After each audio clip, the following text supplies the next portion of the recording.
Mm. Yeah. So, any ancient knows whatever comes into being passes away. It's just one of those metaphysical laws. If it's come into being, it doesn't have existence from itself. And as not having existence from itself, it will pass away. Genesis and corruption. Yeah. Mhm.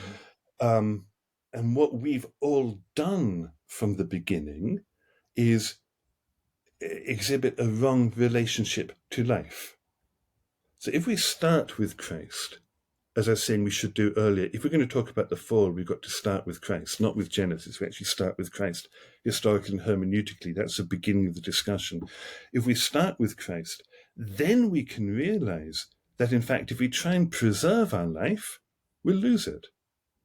If we lose it, we gain it. One of the most fundamental laws that Christ says. Yeah. Mm. If you try and preserve your life, no matter how well you preserve it, you're going to die.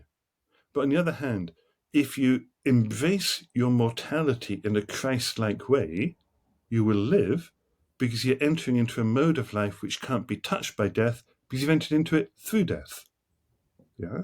And so from the beginning, from the first breath each and every one of us takes, we try and preserve our life. Yeah, the first scream, the first gasp of air, pay attention to me, all of that.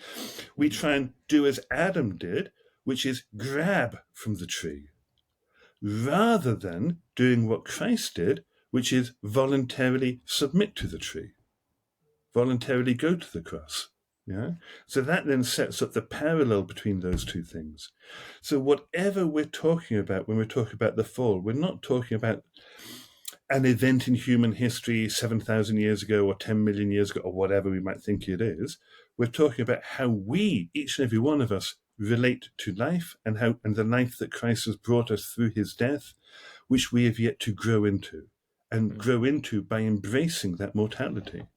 Mm. That kind of makes sense? Yeah. Speaking on the subject of death and new life, you argue that the new birth which Christ undergoes in John's Gospel at the resurrection takes place through the church.